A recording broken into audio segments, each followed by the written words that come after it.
Dune Awakening is shaping up to be one of the most ambitious survival MMOs we have seen in years, but it's also one of the most mysterious.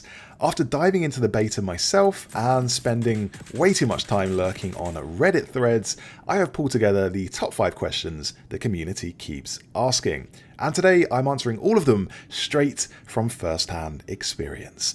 Whether you're wondering how combat works, how building with friends works, or what happens when you die on Arrakis, we are breaking it all down in this video. So let's jump in. Here are the top 5 Reddit questions about Dune Awakening answered.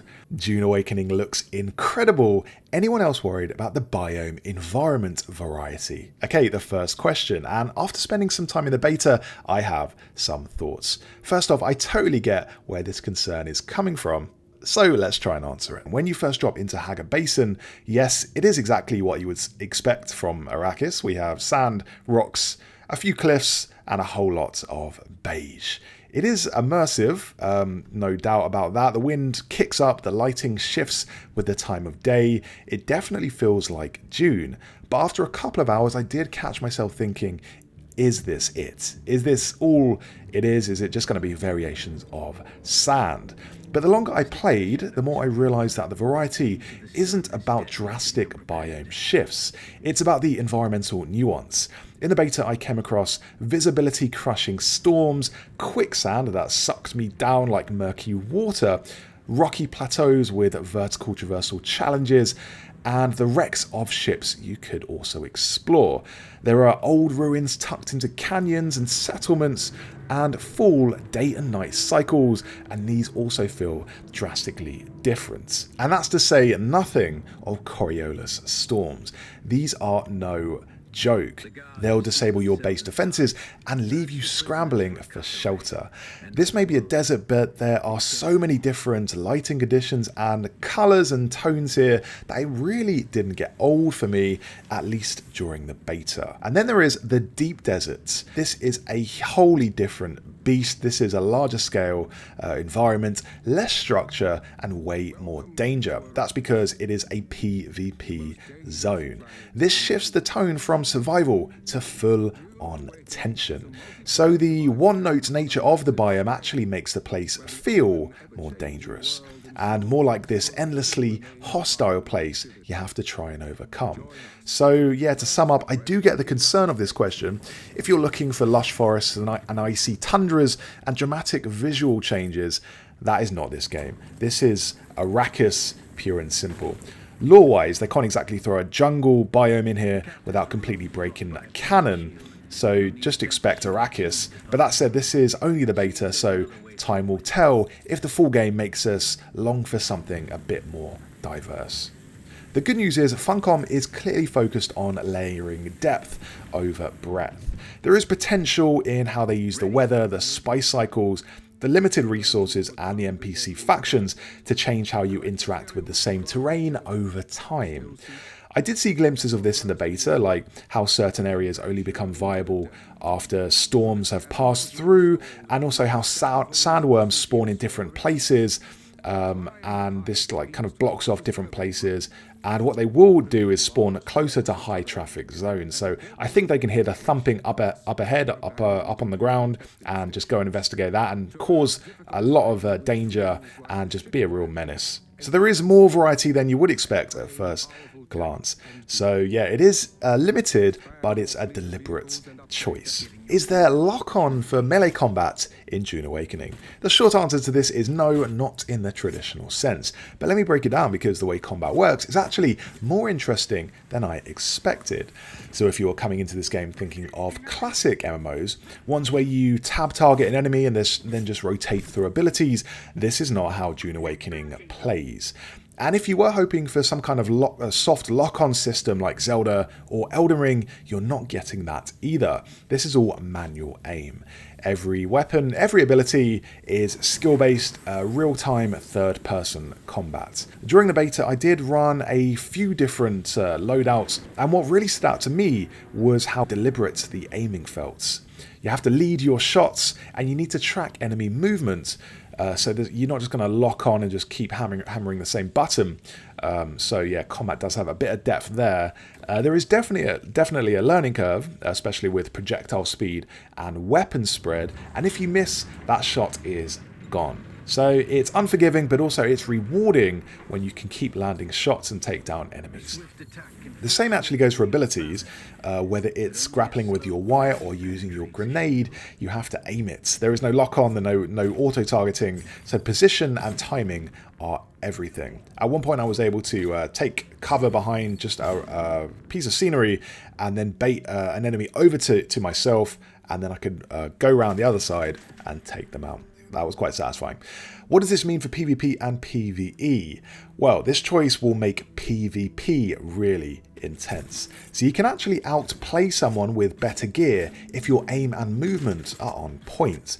So it feels more tactical than I expected for a survival MMO. But that does come with a downside. If you're used to more assistive combat systems, especially on controller, it might feel a bit rough at first. They have done a decent job with aim smoothing and reticule scaling, but in terms of combat, they've done a decent job with putting this on a controller, so you can play with a controller, but the shooter mechanics are quite clunky whether you play on a mouse and keyboard or on a controller.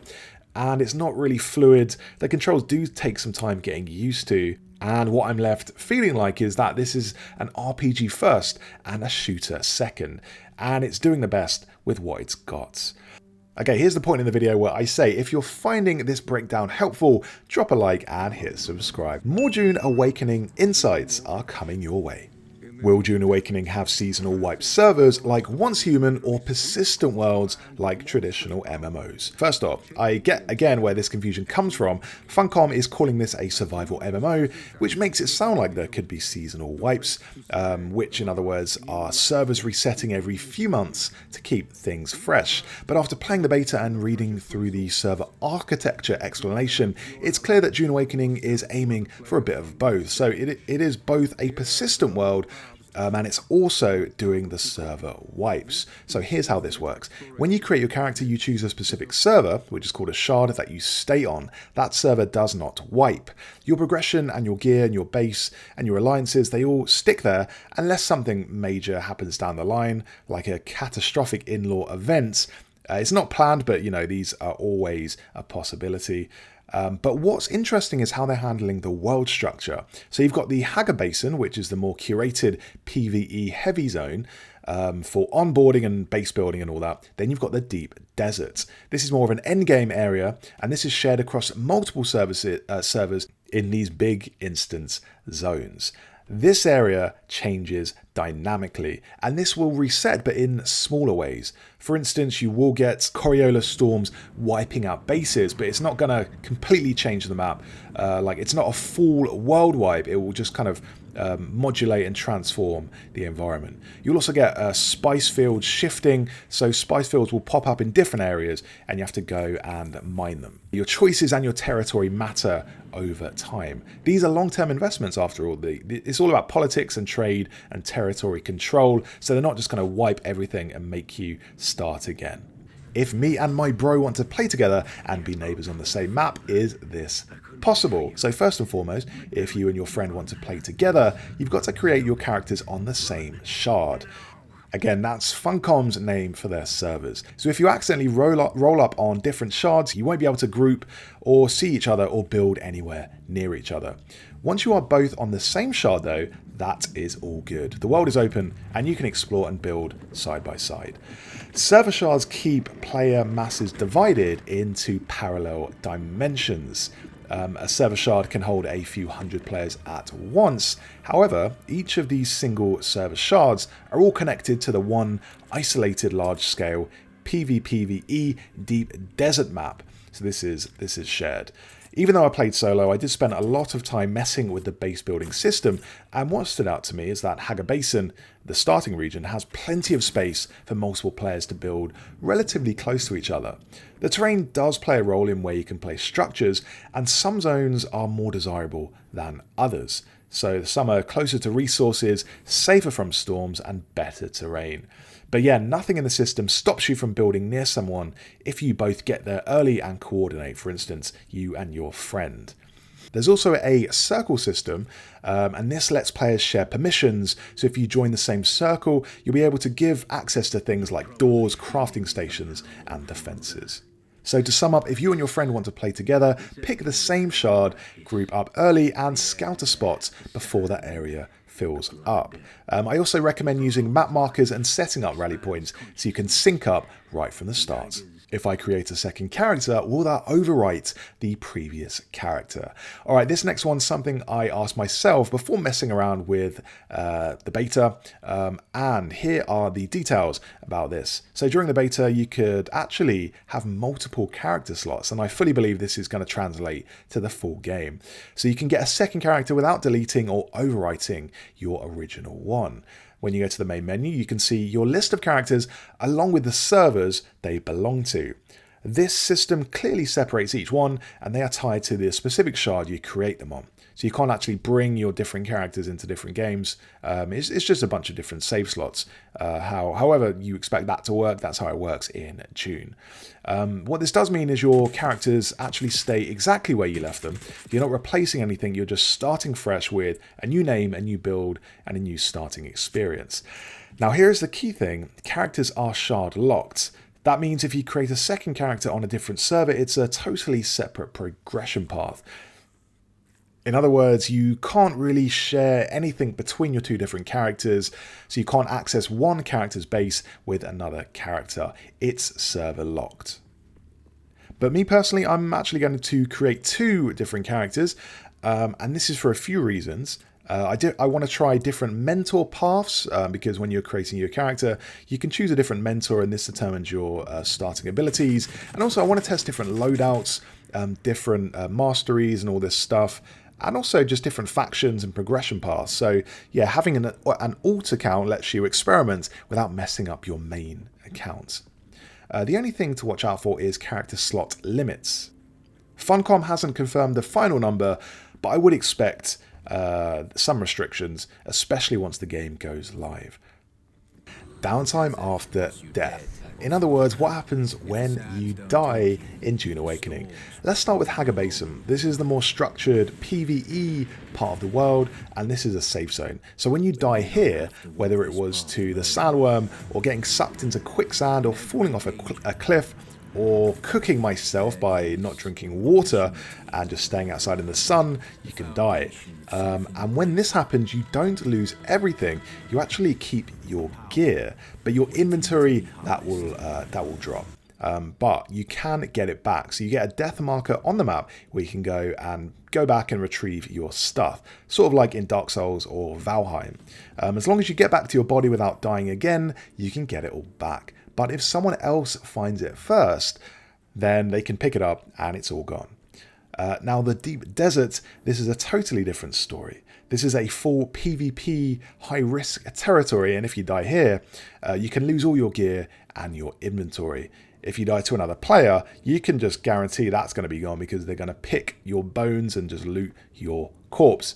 Yeah, it's not good. But also you can do the same to them, so that's kind of the risk-reward of the Deep Desert.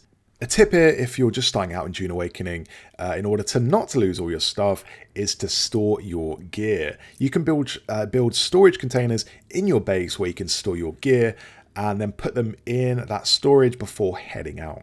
Another way is using lighter and more replaceable loadouts for your riskier runs. So if you're doing a run to a far off location, take only what you need and leave the good stuff at home.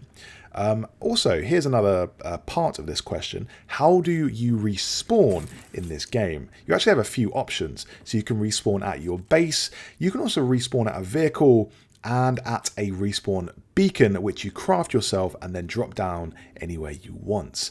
There are also automated story checkpoints. So if you die in a mission, then you can respawn at that checkpoint. But if you don't have any of these nearby, you will have to trek all the way back, and that can be rough.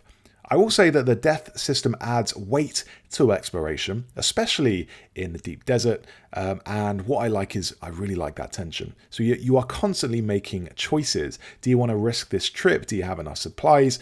Can you make it back if things go bad? It's not full loot loss survival, but it's definitely not a casual MMO death penalty either.